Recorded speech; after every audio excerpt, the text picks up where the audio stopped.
105 বছরে পড়ল মায়ের বয়স। খুশিতে আত্মহারা সন্তান সহ গ্রামবাসী। বলছে আপনার নাম কি? আপনার নাম? আমার নাম তো দেওয়া আমি এই মুহূর্তে আমরা দাঁড়িয়ে রয়েছি মুর্শিদাবাদ জেলার জলঙ্গি ব্লকের অন্তর্গত সাগরপাড়া থানার রমাকান্তপুর গ্রামে। আর আপনারা দেখতে পাচ্ছেন আমার পাশে রয়েছেন একজন বসে। আপনাদের মনে প্রশ্ন জাগতেই পারে যে হঠাৎ কেন আমি এখানে বসি। আমি যে কারণে এখানে বসে আছি সেটা হলো বর্তমান সময়ে মানুষের গড় আয়ু 40 থেকে 60, কিন্তু বর্তমান এই সময় দাঁড়িয়েও আমার পাশে যিনি বসে রয়েছেন, যিনি মা, তার বয়স 105। তার 3 সন্তান এবং 4 মেয়ে ছিল, তাদের মধ্যে অনেকে মারা গেছেন। নিজের স্বামী তিনিও চলে গেছেন, কিন্তু তিনি নিজে দাঁড়িয়ে থেকে নিজের ছেলে, তাদের ছেলে মেয়ে এবং সেই নাতি নাতনিদের ছেলে মেয়ে তিনি এখনো বসে থেকে দেখে যাচ্ছেন। মুর্শিদাবাদের সাগরপাড়া থানার রমাকান্তপুরের মহিরুন্নেসা বেওয়া। ওনার বর্তমান বয়স 105। নিজের চোখেই পার করেছেন 100 বর্ষ। হয়তো বার্ধক্যের কারণে নিজের বয়সটার মনে রাখা যায় না। এই 105 বছরে দেখা হয়েছে কত কিছু প্রাপ্তি হয়েছে, হারাতে হয়েছে অনেক কিছু। চোখের সামনে যেমন দেখে যাচ্ছেন 4 প্রজন্ম, ঠিক সেইভাবে সময়ের ব্যবধানে হারিয়েছেন নিজের প্রিয়জন, স্বামী, কন্যা, পুত্রদেরও।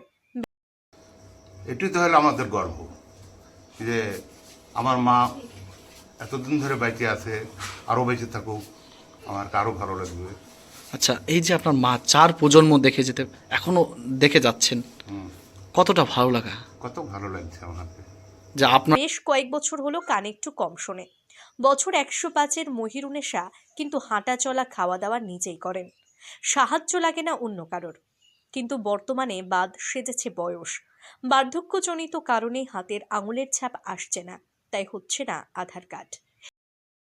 আধার কার্ডের জন্য কোনো কিছু করতে পারছি না। এটাই আপনারা এই আধার কার্ডের জন্য যদি এইটা সুবিধাটা হয় এতে চিন্তায় পড়েছে পরিবার থেকে দাবি করছেন সরকার থেকে মায়ের নামে ঘর এসেছিল, কিন্তু আধার কার্ডের জন্য তা ফিরে যায়। বিভিন্ন সরকারি সুযোগ সুবিধা থেকে বঞ্চিত হয়। ওনার পুত্র ফাইজুল শেখ বলেন, যদি প্রশাসন আমার মায়ের আধার কার্ডের ব্যবস্থা করে দেন তাহলে আমরা খুবই উপকৃত হব। বলছে আপনার নাম কি? আপনার নাম? আমার নাম তো দেওয়া আমি আপনার বাড়ি কোথায়? যে বাড়ি মেয়ে গেল তো নাই, মারা গেছে, দিকে আছে। আর ছেলে?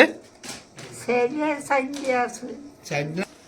আমাদের বয়সী তো 67-68 হয়ে গেল, তাই তো আমরা দেখছি ও পেটের ছেলে বুড়ি হয়ে গেল। আমার কত বড় তারা, আমার মামি হয়, এটা এখনো হাঁটাচলা করতে পারে? চলাফেরা করতে পারে। ধরো আমরা তো দেখছি এরকমই, ওর বেটি মেরে গেল বুড়ি হইয়ে, তারপর আর একটা বেটি মেরে গেল তা বুড়ি হইয়ে। আমার ছেলে, ধরেন ছেলে দাদি ওর নাতিপুতি বুড়ি হয়ে আসলে আবার এখনো বেঁচে আছে? বেঁচে আছে, এখনো বেঁচে আছে, এখনো নিজে চলাফেরা করে? হ্যাঁ, হাঁটে বেড়াচ্ছে। আপনার পাশে যিনি বসেন তিনি তো আপনার মা। তার বয়স এখন 105 বছর, এই জানুয়ারিতে হলো। এ বিষয়ে কি বলবেন? 105 বছর। আপনারা কয় ভাই বোন? আমরা 3 ভাই 4 বোন। আচ্ছা, এখন বর্তমানে কতজন আছেন? এখন 2 ভাই আছে আর 2 বোন।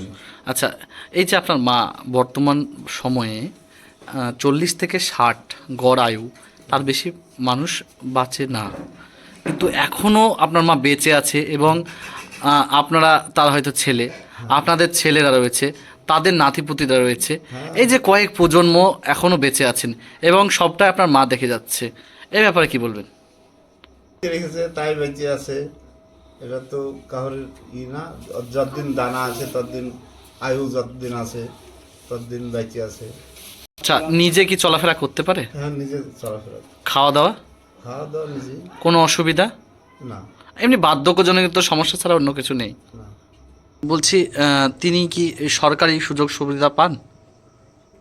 সরকারি বিদ্যালয়ে ওই বেকার ভাতাটাই খালি, আর অন্যান্য সুযোগ আর সুবিধাগুলো? কিছু পাইনি।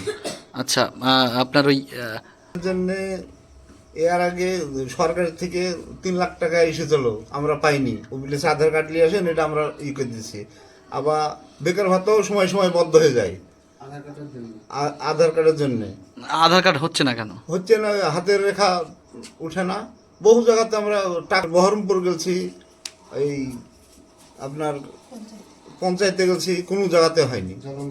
তা এর সুরাহা কি আছে? প্রশাসন থেকে কোনো কিছু বলেছে? ও বলেছে যে হয়নি, তার কি করতে হবে, এই বেকার ভাতাটা দেয়, আপনারা তাছাড়া দেখছেন আর কিছু পাইনি। গ্রাম বাংলা নিউজ, সবার সাথে সবার পাশে।